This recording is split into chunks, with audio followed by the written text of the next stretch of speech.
basically this week I've been having a rough mental week, and like it's been one of those weeks where it's fucking hard to get out of bed in the morning, like real hard, much harder than it's been in a very long time.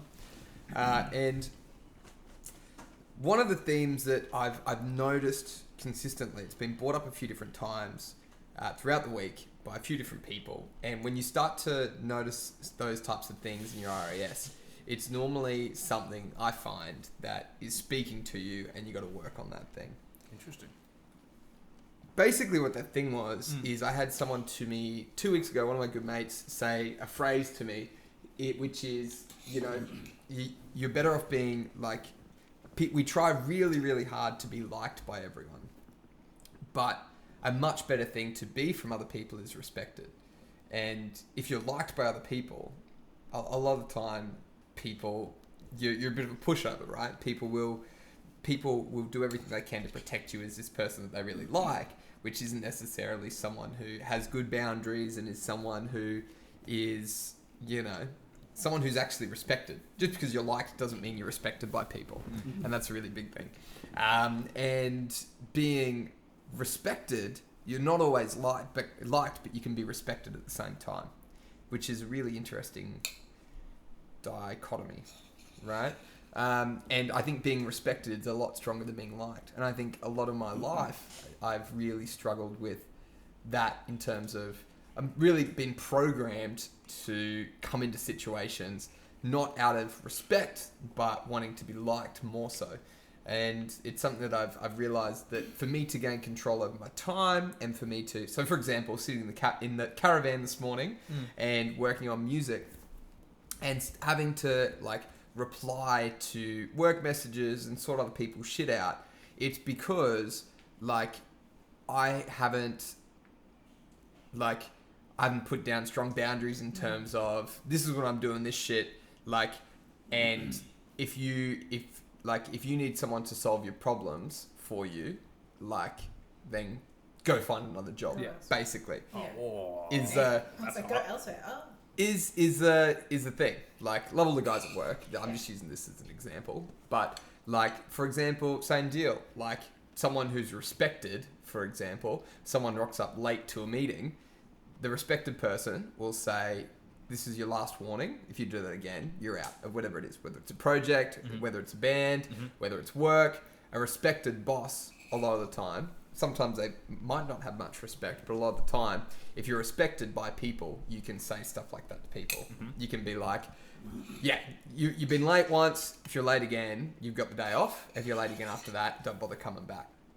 And that's something like, that's not a move you would make if you're trying to be liked by people. Yeah, right.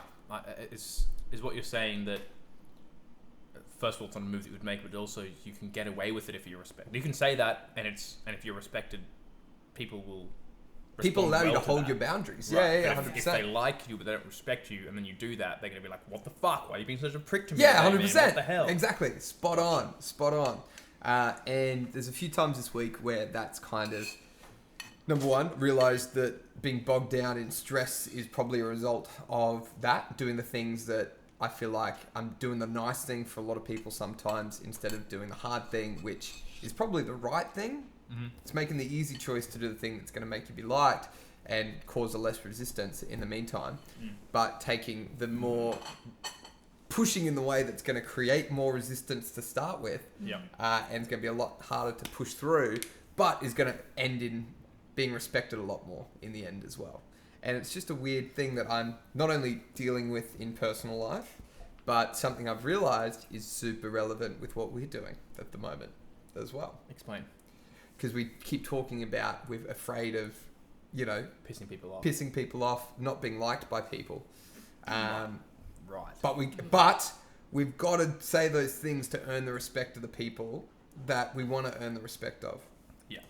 Before we get into the band aspect of that, I just want to say, as you started talking about this, my heart rate spiked and my palms are sweaty because I very much so empathize or sympathize or whatever with this situation. Like I think for the majority of my life, I have worked very hard to be liked and to like fit in and to be like the person that helps everybody and is super kind and is super nice. And I like that one of my values is kindness. But if you are not respected, then it means you also don't like yourself. Like 100%. It's either you're well liked, but you don't respect your own boundaries, or you're respected and you like your own boundaries. And I think literally this past, I'd say 6 months, that has been brought to my attention quite like violently, or not violently, but like starkly. Yeah. And so, and not just like artistically, but also my personal and professional life. It's something that I'm trying to work through. And yeah, I definitely feel like my heart is pounding. It's hard because pushing. Somebody call somebody. Yeah. Freak it out. How do you earn people's respect? How do you piss people off while earning that respect? Well, I think for me, I operate off the mindset that if I am concerned that if I state what I need and what my boundaries are, people will, one, think I'm being mean or aggressive, which actually, if I wanted to be aggressive, you definitely would know. And two, and second of all, like, I have spent a lot of my life like taking care of other people, and that often comes at the expense of oneself. So now to be in positions where I'm needing things done or I'm needing to enforce my own boundaries, it can feel like such a jarring juxtaposition of who I was versus who I need to be in order to work to be who I need to be to get to where I need to go. 100%. And so now I'm on this weird journey where it's like, this is old Sarah or old Trish, who was really chill about things and was willing to go above and beyond for everyone, no matter the expense to me. And now that 100% needs to like 180 flip. What have you changed? You said 6 months ago you really started to take notice of this. Yeah. So either what's something that you have been doing differently, something really specific in the last 6 months, or something that you intend to do very differently, or that you would like to do very differently now? I think, well, I'm going to draw my personal / work life. Yeah. Like, I'm now in a position where I'm running workshops or like talking to clients that are like C-suite level, or like for some very large organizations that we work for. And I think one of the biggest mindset shifts, this is going to sound weird, is that I have to take myself seriously as an adult and not as a child. Like, I think for a long time I'm like, I'm just like a silly girl. Like, what do I know? But like, I actually know what the fuck I'm doing, what I'm talking about, and I have to talk more directly and not acquiesce to other people's like wants and needs if it doesn't align with my objective, and like hold firm of that. Give me an example. Tell me when you've done that, or when you wish you had done it. I can tell you right now, I'm running a workshop, and I was essentially like explained how to do my job, and I felt like all these competing objectives were clouding what this thing needed to be. And instead of just being like, I'm an expert in this is actually what's going to happen, I spent ages trying to like craft this thing so it fitted everyone, until I was just like, this is not going to fucking work, and I redesigned it. But I had to go through that whole process of feeling like inadequate and like incapable of doing my job, until I was like, this is stupid, I'm a boss, fucking shut up, and I'm just going to do it. So then I did. and here's the big question. When you sort of put your foot down and you went, fuck this is my show, I'm running the show, did people respond negatively towards you? Were people like, oh, fine, we'll do what you said, but you're being a bit of a fucking bitch about it? No. They were just like, oh, okay, I guess we'll do it that way. And I was like, I could have saved myself so much stress. That's the thing, though, right? That's the fucked up thing with your head. You just, like, people respond so well to just being told what to fucking do. And we see this all the time with clients, with students. And I see it in the teachers with their students, where someone will be late 3 times in a row, or not rock up 3 times in a row. And the rule is they should get charged for those lessons if they don't tell you. But you feel like they're going to be mad at you for doing that. But we're all really well trained from like the time we're tiny to do what we're fucking told by people who are in positions of authority. You know what I mean? Yeah. It's our whole life. You've just been told, do what your parents say, do what the person at fucking school says. When Telstra says pay your bill, you pay your bill. Blah, blah, blah, blah. Like, people tell us what to do and we go, yes sir, thank you sir, and we do it. And it's okay to, people expect to be told what to do. It almost makes them more uncomfortable when you're in a position that you should be bossing people around, kind of, and you don't. there's this lack of clarity about Yeah. what the fuck they're meant to be doing, and people, whether consciously or not, I think fucking hate that. Yeah. So I hate that. like right? Yeah. So you would much rather us go, Sarah, do this, don't fucking do that. Yeah. And if you do that, we'll be pissed off. Yeah. And yet, so you would prefer that, but it sounds like you're now starting to see that other people want that from you too.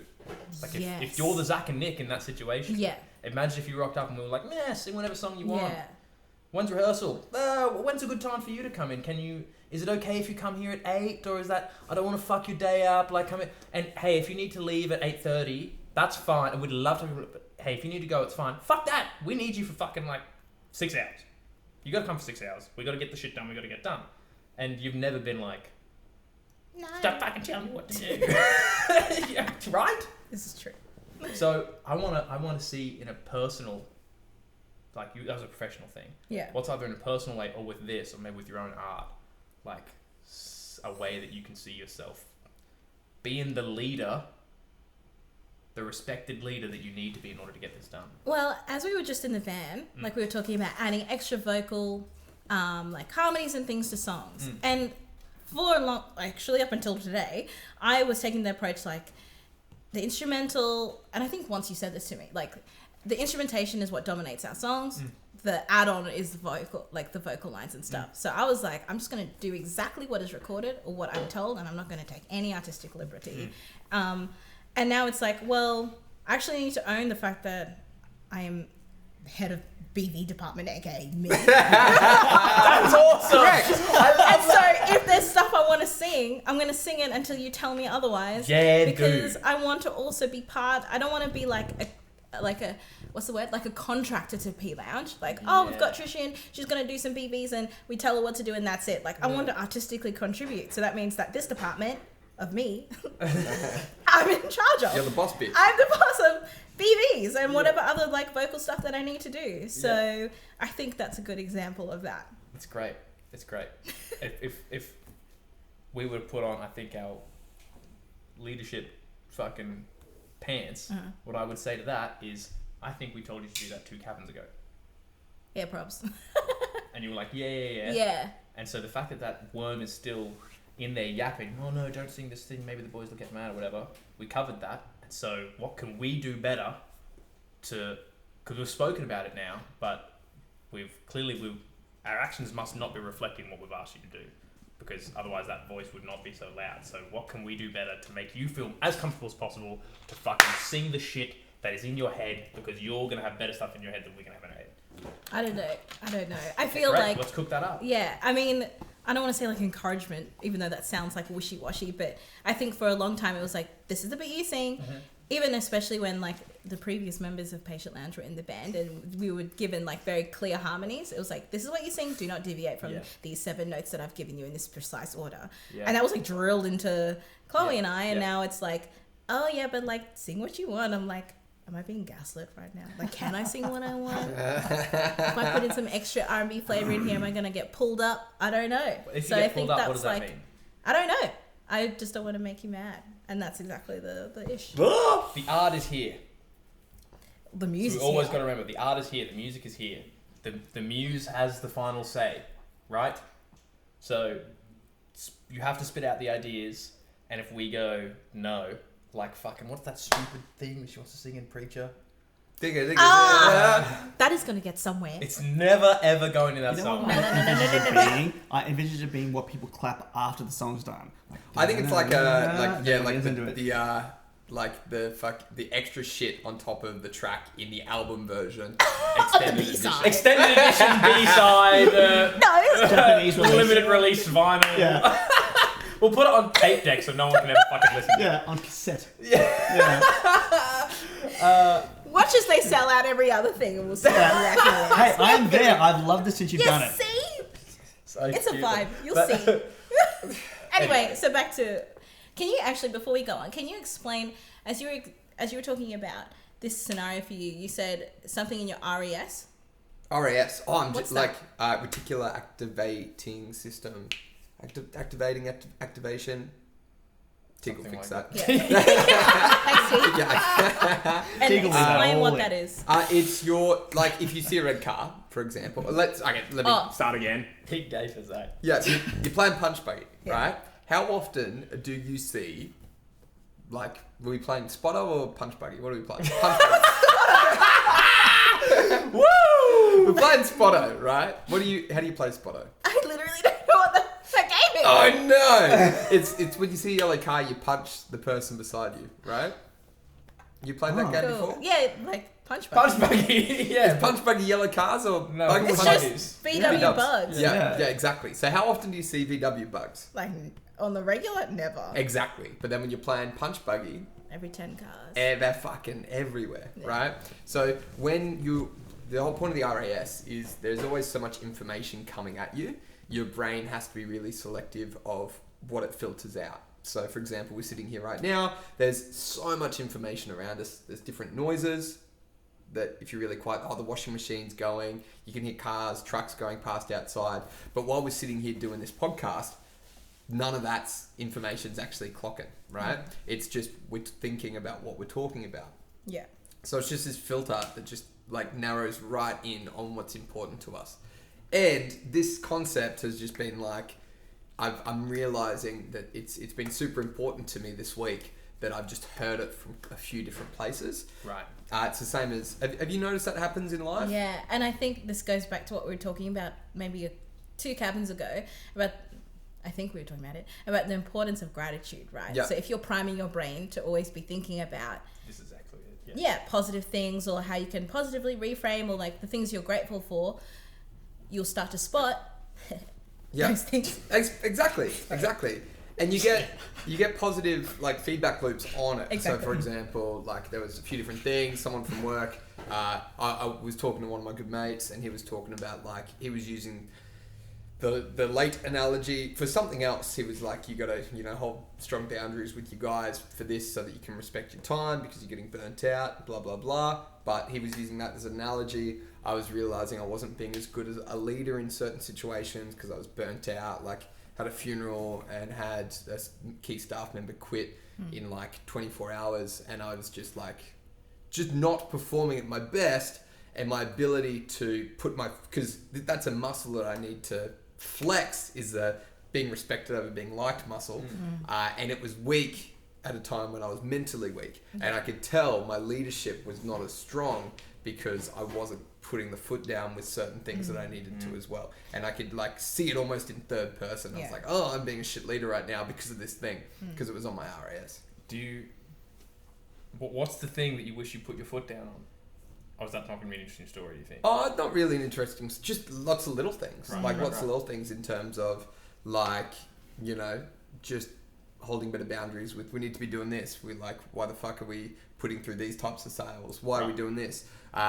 Like having the right conversations with a lot of certainty around things as well. Yes. I guess the question that keeps coming up for me is because I've seen it in other leaders and I've been like, you're dog shit at that. Yeah. But I think you think you're doing a good job. Yeah. Because they're going for the respected, not liked thing. Yeah. And what they actually are is just feared. People just don't want to piss them off because they hate getting yelled at. And I think that's poor leadership because you don't end up getting the best out of your guys. No.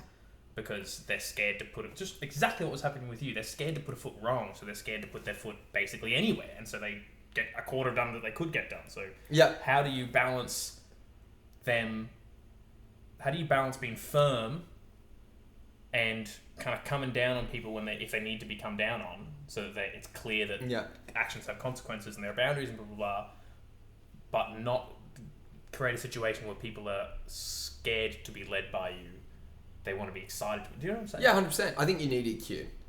Yeah, I agree. I think that's important. That is it. You got to be able to read people's emotions. Like- Gotcha. Emotional Emotional intelligence. emotional quotient.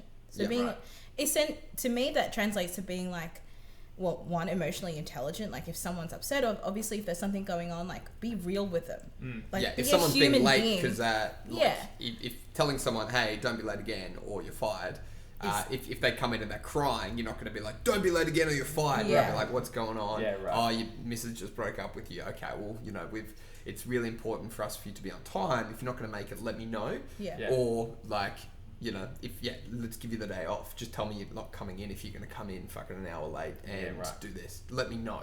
And the conversation is, I hope you're okay, but I need you to, communicate with me.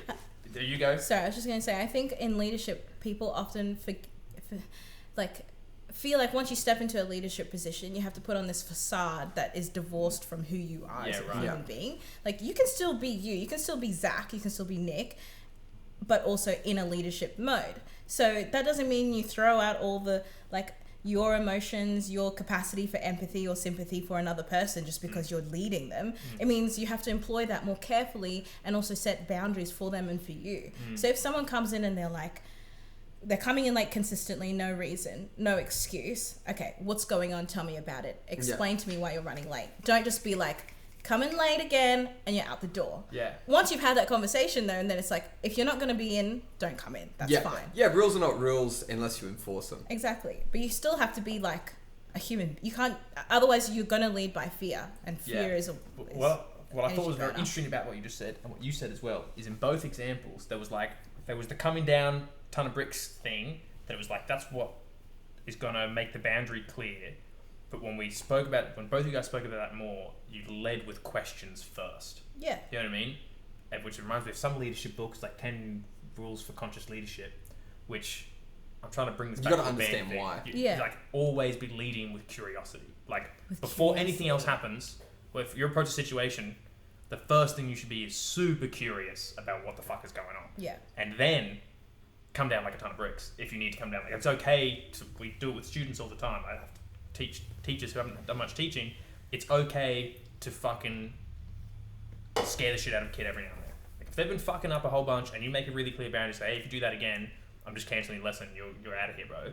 And then they do the thing. If you don't now cancel the lesson, you've just trained them that they can just do whatever the fuck you want. Yeah. They can do what the fuck you want. You say things. It doesn't matter. The dog can piss through the door. You know what I'm saying? Exactly. They can do whatever. It's like leadership. It's parenting. It's every leader. Training dogs. Training dogs. Yeah. Running a Humans band. are just big, complicated dogs. And it all boils down to the same fucking thing.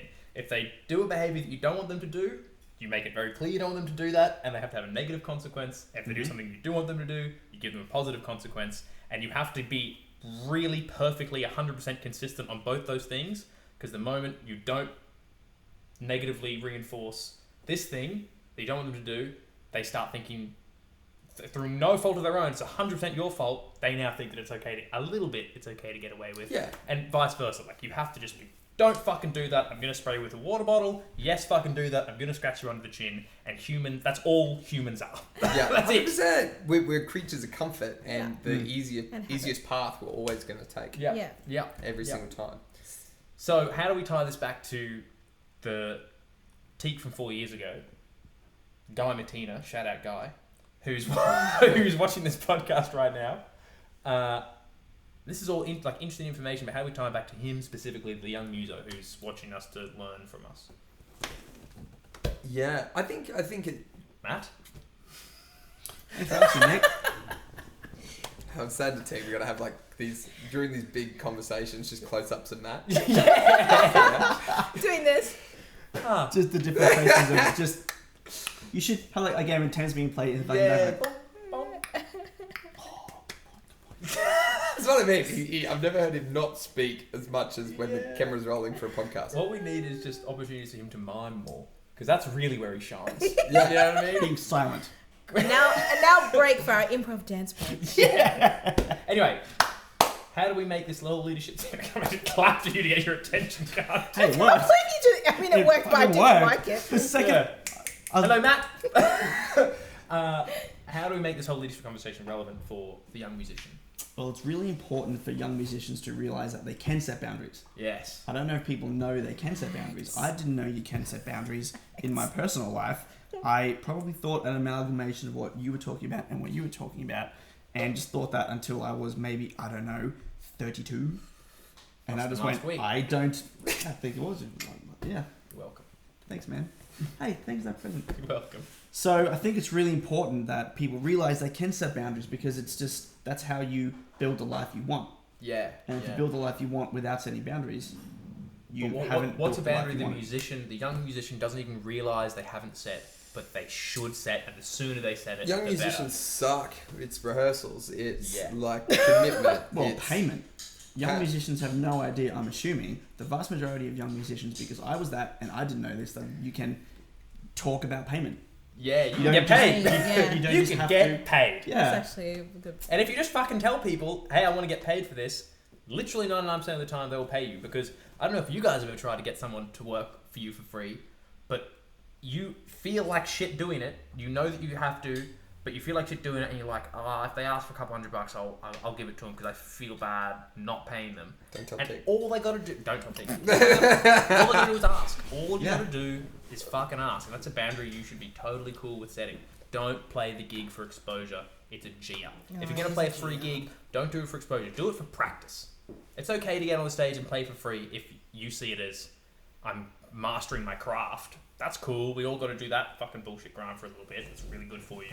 But if someone's saying, yeah, it'll be great. I've got some record label friends at my fucking auntie's 80th birthday party. Please come play the gig. Don't do that. And what will blow your mind is how much a real band would cost to play that gig. It's not like if you charge $300, oh man, how can they possibly afford it? So if they had to hire someone else to do that, it would be thousands and thousands and thousands of dollars. So you going, can I please get $200 with my ham sandwich instead of just the ham sandwich? Like, they're still saving shitloads of money. So it's all good. Fucking ask what you need. If people are late to rehearsals, you just gotta shit on them. You just gotta shit on them. If you're nice to, if you're like it's all good, they will just continue to be late. 100%. forever. I was that guy. Yeah. Forever. Probably still am that guy. You are that And guy. no one shits on me for it, and so not deliberately, but like I'm just gonna keep doing it. 100%.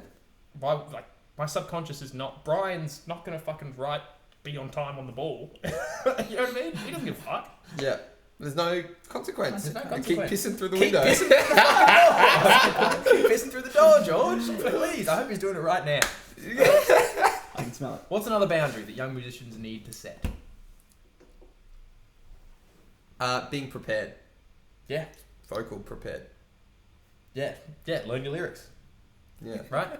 Every Is this just all at me? No. I was looking at you like that's us. That's us. But Or figure out- so many vocalists. Basically, every vocalist I've ever worked with thinks that it's totally normal to read lyrics in a rehearsal, but it's like not okay for any of us, for anyone else, to be fucking Looking up tabs. looking up like, tabs. Oh, Like, just give me a imagine sec. just alternate guitar the fucking chords. What are you talking about, cunt? Fucking know the song. Yeah. Or if you're gonna have it, like when we have charts, it's a super condensed version of the song where we've half learnt it and You go. you give yourself little reminders. Mm. That's cool. We're still learning. That's cool. But like the idea of reading sheet music in a rehearsal is not something we would ever be allowed to do. So I don't know why every vocalist thinks they can, but you can't. And if you're a real musician in the band and your fucking vocalist comes in and starts reading lyrics, Like, tell them to get fucked. But you can, but the person who's going to do it is gonna beat you at the job every single time. You know what I mean? Yeah. Like you can, Yeah. but if you're, there's someone else out there that's going to Gonna learn it off Yeah. by heart and come in and not when they're rehearsing, not just singing along, but focusing on chopping it out like Christina Aguilera. You know, they're gonna sing the parts really, really well because they're a step ahead. Yeah. There's so many avenues I want to take with that, but it just reminds me when we were auditioning lead guitarists. There was just like people. I reckon there were some guitarists who came in who were probably more technically proficient, but they didn't know the song as well, and so they just immediately went in the bin because it was just like we couldn't even tell if they were any good really because they was fucking up all the parts because they didn't know what was going on. People who came in who were less technically proficient but who had clearly worked their ass off just about fucking ended up in the band. You know what I mean? So, doesn't really matter if they can't play it yet. They're clearly going to work out how to play it, so come on board.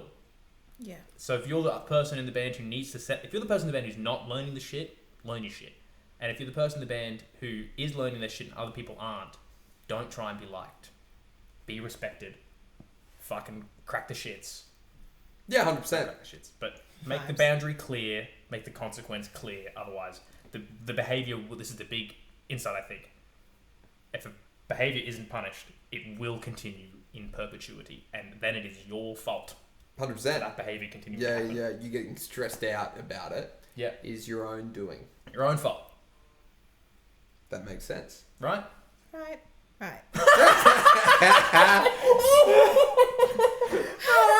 There's so many words to fit in my brain. But yes. That was hilarious, Trish. Oh. What else? What else? I love watching you push the thought back into your head. You get because you kind of do this thing where you kind of like I can see you looking at it, and I can feel you pushing it in. Oh God. It's great. So learning parts, learning, being late, being, I think, Musicians really like getting drunk at gigs. I was just thinking the exact same wavelength. Yeah? Yeah. And it's cool. Some people play real good drunk. Some people play real good high. If that's true as fuck. Like if one of your band members are getting wasted or getting baked before a gig, just wait to see how they go. Because maybe they'll fucking crush it. And it's like, cool. Because one of our old bassists, like amazing guy, and he would practice baked almost all the time. And so, of course, if he was practicing baked, he would play way better baked because that's, you know what I mean? He was recreating the environment that he was incredible in. So that makes perfect sense. But if they are shit and you don't tell them, they don't know their shit because they were drunk. So they can't keep doing it. They can't tell that they sucked. How could they possibly tell? They probably think they're killing it. So like you've got to be comfortable sitting people down and saying, that was not good enough. This is the consequence. Matt's turn. Leave all that in. Trish? I would say, thanks, Matt. I think it applies whether you're a solo act or in a band, but I think in a band it's clearer. Like, there's always naturally going to be someone who's going to lead the operation, and that person has to be treating this, or all the people in the band really should be treating it as a job, as a business, as a thing that you're creating, and you're pouring your professionalism and time and energy into it. So, and I think that like pretty much encapsulates what we just said, right? Like, you need to know your shit. You need to treat this with respect if you actually want it to go somewhere. If this is just a hobby and you're just like jamming, then fine. That doesn't matter. But if you're wanting to be like us, and you're wanting to actually want Lamborghinis too. If you want a purple wrap Tesla, if you're wanting to actually go somewhere with your music and tell the world your story, then you have to treat this like the business it is. Yeah. And you can't be wishy-washy about that. So step into the positions that you're meant to be in and take it seriously, or get out and find something else to do. That was hot as fuck. Yeah, agreed. Matt? Close up on the eyebrow raise. That was awesome. It's difficult to remember Lyrics. No, it's not. I learned that fucking rap in one gym session. Cool for you. How did you learn it? How did you learn it? I'll tell you exactly how I learned it. I took it one line at a time, and I would obviously so I'd do a set, and then I would listen to the line, listen to the verse, and then I would write down that line. Oh, that's writing. Do a set, and then I would try and remember it, try and write it down in a separate document without checking it, and I would normally get like half right, and then I would check it and then I'd fix it, and that, you know, do that 2 or 3 times for a line, and it's there. Okay. It's there. This is also applicable to us as session musicians and other like random musical things. I think my challenge is that I feel like I have such a huge volume of stuff to remember. And so in those situations, like, how do you navigate just the amount of things you need to recall, whether it's drum parts or bass parts or guitar parts? I've got a very clear answer for you. I've got 2 very clear answers for you. First one, as you already know, that like where our memory fails, we externalize our memory, so we write shit down. Like that's why we have charts for songs, because we can't remember 25 hours of music. across all these different bands. So you have charts. I don't know what the version of that is for lyrics, but it's definitely not fucking Googling the lyrics. You know what I mean? That's definitely not the same thing. Sure. Uh, Yep, go on. It'd be some version of that. So you got to externalize it a little bit. And the second thing, this is a harder thing to do, and it does come back to boundaries a little bit, is do less stuff. Like, why are you doing the amount of stuff you're doing?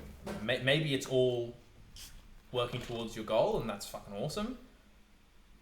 But I certainly look back and probably still... Nah, actually, a lot less so now. But there's many years that I've thought that saying yes to everything was what I had to do. And maybe it was because I was doing the grind and I got a lot better over that time period because I was doing a lot of playing with people. But it also meant that I was doing a pretty average job for everybody. And if I really thought back, it's like, what did I expect? Why was I in that band? What was the goal? Why was I in that project? Why was I session drumming for that person? Is it because I thought it was going to take me to my eventual goal of being a fucking bajillionaire and being able to play drums all day?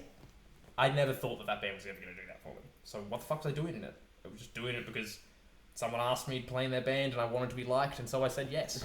Yeah. And so I should have wanted to be respected and gone, I don't have time for that. And as I, over time, left JMC, left this band, remembering the handful of projects I was playing in, remembering the songs got way fucking easier. It's crazy the overflow that you don't even notice is happening from so much music in your head, and it feels like your memory's shit, but there's just too much stuff in there. You just gotta fucking get rid of some of it. I don't know if that's actually gonna be helpful for you, because maybe you can't get rid of it, but do you know for sure that all the projects that you're in are leading you towards your one true goal? I think so. Cool, keep doing them. Well, yeah, that's the cover thing, right? It's like I think the cover music for us, the P Lounge, definitely helped. Yep. It unlocked a love for it and For covers, and going, this is fun. We can do these in a way that is going to be fun and add value to people watching on YouTube as well. And now it's. Oh. But I don't think us playing shows anymore right now. Cover shows, you mean? Cover shows, even shows in general now, right? Us performing on stage right now, as much as it makes those two very sad. I did say anything. Don't piss on my bed. Either of you. Trish, you're allowed. Later. It taught us something, and it was the right thing that we needed at the time. But it's probably not what we need right now. And having to not worry about remembering all of those cover songs, because same deal when we were trying to learn extra cover music, plus trying to learn the stuff for the cabin, plus learning all the guitar parts and all the vocal parts for every song was wild, and I couldn't squeeze that in either. Yeah. Because I've only got, when I'm not sad and skipping my alarm, I've only got like an hour every single day to make that happen. Yeah. So, and yeah, it was the first hour of the day, so it's the one that's going to get eaten up by naughty thoughts. Yeah. Oh. So I think the hardest part for musicians is the hard conversations, right? It's those hard conversations of, hey, because this, I bet every single band, especially upcoming bands, you have someone in the band who's not pulling their weight. You've got someone who's like doesn't actually want to be there, is just along for the ride, isn't good enough, or is not putting the time in, or is just you feel like you're fucking, it's the rowing the boat thing, right? They're just dragging along, right? And you want to be liked, so you refuse to have that hard conversation with them, and you just, it's like, come on, bro, you can do it. Like, you know what I mean? Yeah. Like, we had conversations like that with many different people, many different including each other. Yes, 100%. I'm still late to stuff, so I guess we need to have that chat again. Makes it easy when we live here. Yeah, that's true. But yeah, what were the conversations like when we were fucking it up? And what did we change to get it right? And why did we... I think we fear of lost. I think that's a really big thing to talk about, right? It's a concept of fear of lost. Do you know what I mean by that? No, explain it for me and the audience. It's thinking that having a hard conversation, the result of if you get it wrong is you're going to lose that person. And we're like, oh no, if that person quits the band, the band's going to fall apart and I'm not going to be able to achieve my goal. I'm not going to find success. That person's the only reason that I'm going to be successful. Yeah. I think that's the issue. It's very easy for us as musicians to think that, I think we all, well, depending on how big your ego is, a lot of the times you think, oh, I wouldn't be successful without these other people around me. I think it's true, but when you're not in that situation anymore, you find ways to level up and get better anyway. So it's a bullshit thought, number one. But number two is, you think that you look back at the art that you've created previously and go, I wouldn't have been able to make that without those people. So I need those people to keep making music that I'm going to like, which again is just bullshit and not true. You were the artist, you were the one who put that together, but we just get really reliant. We got super reliant on heaps of different people, many different people in the band that we were like, no one in particular. If there was different... I mean it. This isn't about you. If you think it's about you, you're wrong. There were many different people, like really talented people, many different times on our journey that we were like, oh no, they've quit. What are we going to do? And that made the fear of loss worse. Yeah. And then when we had to have a conversation with someone else, it was like, oh no, we've already lost 2 people. Yeah. Now we're going to fucking like... We thought we would never be able to find a bassist who could play Seb's bass parts. Yeah. Seb was our bassist when we were in high school, who was in the band for like not long at all. And he was quite good, but like, there's lots of good fucking musicians out there. Yeah, 100%. There's lots of good musicians out there. Like, you'll for sure find someone who can do what that person can do. Yeah. And if you can't, move out of Warwick. Like, go oh my god! And it kept happening, right? We'd find a new person, and then when that person quit, we'd have the exact same crisis. We'd be like, oh my god, what are we gonna do? What are we gonna do? That person was so good, and you just forget it. You just forget everything because you're so attached to like thinking that you rely on those people to get you what you want. Yeah. Okay, so how do you have the conversation? The first step is actually have it, which is what we're talking about. Yeah. You get fear of loss into just not having the conversation with the person that you need to have it. And particularly because the earlier you have the conversation, the more effective it is. You can't let them get away with a thing for ages and then try and fix it. It's it's like you've let the dog shit on the bed 100 times. It's really hard to teach them not to shit on the bed now. So first when they shit on the bed, don't do that. So actually have the conversation, but then when you're having it, how do you have that conversation in a way that leaves you being respected but not being feared, and leaves that person also feeling respected? That's the thing, right? Is when you're coming down on someone, you don't want them to feel like you don't respect them anymore. Yeah. Because presumably you still do. You just didn't like that one behavior. So yeah, how do you have a leadership conversation like that? Set a clear boundary, but leave them liking you more instead of liking you less, or respecting you more instead of respecting you less, but fearing you. I think to talk about what I was just speaking about, to coming into the situation, you do need to remove those thoughts of fear of loss. I think that's number one. So you need to have enough certainty in who you are and what you're doing, and that can be hard. That's normally one of the hardest parts, but you've got to just back yourself enough that if this negotiation that you're about to have goes AWOL, you back yourself enough that if that person quits, I don't care. Yeah. I genuinely don't care. And if they quit, I know I'm going to hit that. I know I'm going to keep going in the direction I'm going, no matter what happens. So, and that's going to really help with how that conversation goes, because you're going to be able to hold your boundaries a lot more. If they go, like, for example, if you were having a conversation and you knew that person was probably going to come into the conversation wanting to quit. And if you go, look, bro, I don't care if you quit because I know I'm going here. They're going to be like, oh, because they want to hear in those tough situations that you need them as well, right? And they're going to play on that. But as soon as you're indifferent and you're like, I don't care. Like, we're going here. I don't care. You can join us or you can go do whatever you want. Yeah. Like, I don't care. Suddenly you've got power there, right? Yes, that's a very good point. You have to make the consequence clear and make it clear that actually you're okay with that. Yeah, you need to be okay with worst case. Yeah, you got to be okay with the worst case scenario. Yeah. And I think that buys you respect as well. Yeah. That's step one. Good point. Good point. I think the step 2 we were talking about before is leading with curiosity. 100%. That's what you were going to say? Yeah. Ask a whole bunch of questions. I sometimes when I'm coaching people or when I'm having a student that's difficult, I try and say to myself, like, I have to ask 5, let's say arbitrarily, 5 questions before I'm allowed to make a statement in this coaching conversation, right? Because otherwise I'll just go in and be like, you fucking suck at teaching, do this instead, and that's not going to be effective. Like, ask a whole bunch, and even if you find out nothing new, you're just sort of laying the groundwork of collaboration, where it's us against the problem, it's not me against you. So asking lots of questions, I think, before you try and make any statements is a good way to make it feel collaborative and not terrify them so they put their fucking defensive shit. Yeah, 100%. Yeah. Right? Yes, I agree. I think it's also coming in clearly with like what your expectations are and where like your position and your view of the situation. Yep. So if you're going into a conversation, 1, you're not scared to have it in the first place. 2, you're leading with curiosity, and then you're like, this is the situation and this is how I'm seeing it. Explain it. Then get them to repeat back what their view is, because it might just be actually a miscommunication or a different view of the situation, and then have an open conversation about it. Yeah. Yep. What's yours? I was going to talk about tactics for that as well. Okay, sure. Which is Chris Vossing.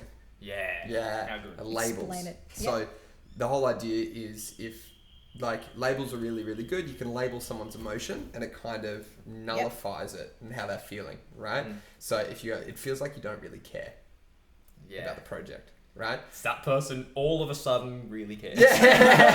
Really cares. There's an important distinction between saying you don't really care about this and saying it feels like you don't really care about this. 100%. Because they can, if you say you don't do X, Y, Z, doesn't matter what you say. If you tell someone what they are, they're gonna reflexively go, no, I'm not. No, But they can't say, if you say it feels like X, Y, Z, it's incongruous to say, no, it doesn't feel like that to you. Like, they don't know what you're feeling, so you can fucking say, and you can label anything, and you can be completely wrong. It's okay to label. This is a big thing that I've had to learn. Because I was so bad at it, because I was so scared of labeling someone, oh, it feels like you really miss your dad or something. And they'd be like, nah, I kind of hate the guy. And then I'd be like, oh God, I fucked the whole thing up. But like, whether you're correct or incorrect with your label is sort of irrelevant. 100%. It's just about progressing the conversation forward in a way that makes them not lift their shields. 100%. It's not accusational. Yeah. That's a really big part of it. It's just like, it feels like you're making me feel a certain way. Yeah. And it's really hard for people to get upset by you telling them how you feel, right? Or it seems like, it feels like, it seems like. They're really important with getting true emotion out of people without them getting defensive. Yeah. Getting defensive? Mirroring. I thought the real this turned into negotiation masterclass. Yeah. Oh, it is. Yeah, mirroring is just like, if you want to get more information out of someone, just repeat what they've said. Number one, it makes them feel heard, right? So if they say a phrase and then you just repeat back to them what they've said, the last couple words, just like that, makes me feel heard. Number one, it shows that you're listening. Yeah, number one. It's active listening. You are active listening, but the upwards inflection on the end gets me to keep talking, right? Keep talking. Yeah. It feels super fucked up when you do it. Like, you feel like it's going to come across really dumb. I always feel like it's going to come across really dumb. I am still not great at sometimes the tone I use. Sometimes it sounds like I'm being sarcastic or something. But yeah, you just got to do it. You just got to practice it. You just got to do it a bunch. Just do it to people. Did you just do it to me? I didn't know. But it's funny you say this, because I was having a conversation. That's fucked up! Everyone take note of that at home. So good. It's so good. Literally talking about mirroring. Got mirrored, had no idea. That's how fucking powerful that shit is. But I think for some people it just comes really naturally. Like, how do I phrase this? Like, in some of the conversations I have with my girlfriends, we just naturally mirror each other. Yeah, 100%. It's like, oh, so I went to the shops and I bought this. Oh, you went to the shops and you bought what? Oh, and I bought this and I went to Sephora and I'm like, oh, yeah, okay. And it just like flows like that. Yeah. But for some other people, I'll be like, hey, how you going? I'm good. Good? Sick. Okay. Good. Why are you good? Oh, yeah, because I went to and it's just like the conversation stops. Yeah. And so you have to force them. I guess that's where you have to actively employ mirroring and labeling. Good. But for some people, it's just like, Yeah. You don't even have to name it to tame it. You're just labeling and mirroring all day long, and that's how the conversation goes. I love that example of, hey, how's your day going? Someone goes, good. And the mirror would be, good? And they might go, yeah, good. Except actually I didn't sleep that well last night. Yeah. Maybe that's what's going to happen. Or maybe they go good, and you go, it feels like you don't really want to talk about your day. And that's so much better than, you're not telling me what happened to your day. Like, blah, blah, blah, blah. It feels like you feel uncomfortable talking about your day, or it feels like you must have had even better than that. It's just, it feels like you maybe didn't have that great of a day. Yeah. Like, even if you're wrong about that, if you're like, no, it really was good. Cool, you've still gotten actual information out of the man that you fucking weren't getting anything useful before. That was the thing. That was the thing. This wasn't the one I wanted to say, but if we've ticked off those, do you feel like tick? Tick. This is something that Zach taught me some time ago that it's always taken me a long time to get, which is if you're having one of these boundary conversations with people, once you've asked a whole bunch of questions and then you're ready to say your piece, this is what I want, this is the thing, before you say what, you have to lead with why. Don't tell them the thing and then explain why after. Explain why first. Why is the boundary you're about to create important? And then to say what the boundary is. Because by then, they've fucking bought in. Like, they understand where everything's going on. Let's think of an example. Like, let's say, coming late. Let's say coming late. Like, let's say you're talking to me about me coming late all the time. Yeah. You sit down, you're like, hey man, I'm 10 minutes late to rehearsal. I'm not going to go, can't stop being late, or otherwise you're out of band. Yeah. I'm going to go, look bro, Trish, she leaves her job half an hour early to get here on time, to be here to start. Bang. Matt drives half an hour to get here on time. They're both here on time, making a big effort to be here at 8 o'clock. Yeah. Would you say it's fair if you can actually start being here ready to go at 8 a.m. every day? Yeah, that makes heaps of sense. Because now I've got the why of I don't want to let my friends down. Yeah. Whereas if it was the other way around, you'd have to, even if you get to the why later, it's not as effective. For some you're like, reason. don't be late, fucker. Because blah, blah, blah. It doesn't work. Yeah, I've already triggered your Defense. I don't want to listen. Yeah. Because you'll be like, I had this to do, I had this to do, I had this to do. Yeah, like, exactly. I'm not you're even going to listening. defend yourself. Yeah. You've said, don't be late, and I'm not. Next things you say, I'm not here. Because you're just thinking, you don't know. Yeah. You don't know. There's something I wanted to extract from what you said earlier. I think it was in the first point around knowing. I actually did a negotiation class, and I think the term is called a BATNA, but I don't recall what it stands for, so we'll put it on the screen. But it's about knowing like what your lowest, like your absolute boundary is, in the sense that, like, you might go into a negotiation around your pay, right? Yeah. And what you really want.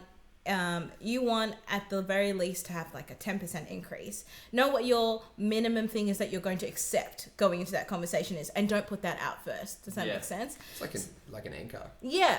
Yeah. What's an anchor? I just said, like I know. Okay. Just like that. Yeah. Yeah. Edit that. But in the band situation, that's, I guess, saying you have to be willing to say, and if you continue to be late, you know, my lowest boundary, my anchor is you're late, I don't know, 2 more times the next fucking 6 months or whatever. Yeah. And being okay, like you were saying, with the consequence of, if that's not going to work, then this band isn't going to work. Yeah. It's what you were saying before. You got to be okay to use the big gun. If you're not going to use the big gun, if you don't back yourself to use the big gun, you ain't. That doesn't exist. Yeah. It's imaginary big gun. Yeah. It's like someone trying to rob you and they got like, give me your fucking wallet and shit. See your fingers. Yeah, totally. And then they're like, no, I'm not going to give you. And then even if you have a gun, if you don't shoot them in the leg, they're just going to walk off. Yeah. Because why would they? Like, you say, get on the ground, otherwise I'm going to shoot you. And they don't get on the ground. And then you go, give me your wallet, otherwise I'm going to shoot you. Like, well, you've just proven to me that you're not going to fucking shoot me. So I'm going to do the fuck I want. Yeah. And that's the same with disciplining.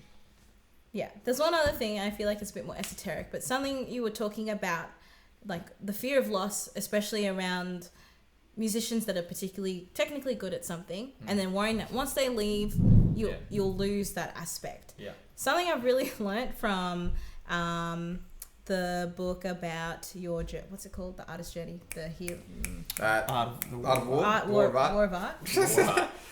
War of Art. Yep. Is that if we're focusing on whatever pleases the muse, right? Yeah. it doesn't matter who's there to grab those ideas to throw it back up to the muse. So true. The muse is gonna, like, in this pool of creativity we're creating, Yeah. we already know, like, but truly, This is so we cool. know the sounds and the things that we want. The person who does them is kind of irrelevant. Yeah. 100%. So whether it's past members, guitarists, or whatever, I don't know. I wasn't here. Cut that Sorry. No, actually, hold on. They Let me all start. play different types of guitar. True. Yeah. True. It's not like No you had one any particular? keyboards in P Lounge as far as I'm No. Alright, I'll just start again. So, regardless of past members and whatever instruments they played and what Eric. parts they played. Sorry, couldn't help it. I want to do that so bad. Couldn't help it. So bad. I'm trying to be diplomatic. Could have been talking about Lucas. Actually was. Maybe Tom. Maybe Jamal. Maybe Chloe. Seb. Anyway, Maybe regardless. Seb. Whoever was previously in the band and your admiration for their technique and musicality, that's great. But if Patient Lounge is this unit of creativity that will continue to create the music we're destined to create, Yeah. the muse will have those ideas, or they'll be floating in the ether. Whoever's in here will grab them and throw them up to the muse, and we'll make the art we're meant to She's make. gonna deliver. All the muse cares about is that you put in the work. Exactly. As long as you put in the work, she will deliver. 100%. All you need is the ether. Yeah. Oh, well done. Oh, Well done. Roll credits. roll Yeah. credits. No, Robo wrap up is gonna. Forget about that. Matt ended up going to a public speaking club. Nick. They never really saw Nick again. They've been for a long time. But yeah, that's it. Oh. Yeah. That's Trish went on to literally it. become a parole officer at a maximum security prison. How does he come up with it? I was sitting there going, think of something funny that Trish could do. And nothing. And you just That was hilarious. So yeah, you're exactly right, Trish. Like, Patient Lounge is Patient Lounge and produced by the Muse. Yeah. Like, Oh. That's Produced so by hard. the Can you put that on the Muse. album, please? That's on the back of the record. That has to be Produced on the by back of the Muse. Muse. Oh yeah. my God, and that's then, awesome. Yeah, Vocals like, by the Muse. yeah. Yeah. Guitar by The Muse. The Muse will control the cast. Yeah. You know what I mean? Mm-hmm. Whoa. The Muse has probably already made its decision on the cast, Probably. which is crazy to think about. Whoa. Yeah. The Muse chooses nuts. the cast. Okay, Vibes. done. Robo wrap up. So we've spoken about a lot today. We started off fucking hell. Stop. Funny. You just sound super corporate whenever you start that. Like, so, we've spoken I know. about today. Thank you so much Goes for into coming. work mode. Yeah. Point one. That was incredible. Just do more of that. Matthew Rodriguez. That was the perfect Always knowledge. as I come to the credits, you're like, oh, I've got an idea. That was a perfect How did you fucking do projector. How did you make that noise? The thing is, he never does it twice too. Oh my If you God, miss it, you I'm missed it. laughing so much. Oh, Holy shit, I hope gosh. we got that. All right. Dude, let's just fucking call Yeah. it there. Robo We're done. wrap Like up. that. We've spoken about the difference between being liked and respected, and that you want to aim to be respected. If you are aiming to be liked, you're actually not respecting your own time and your own boundaries. We've also spoken about like what that means in the context of a band for up and coming musicians and for ourselves, and the kind of things you need to keep in mind when you're wanting to have hard conversations, which is really like the crux of being a professional and taking your music seriously. And I think we've all like shared stories about what that means and how it's manifested for us. So, top work, team. Bang. Like and subscribe.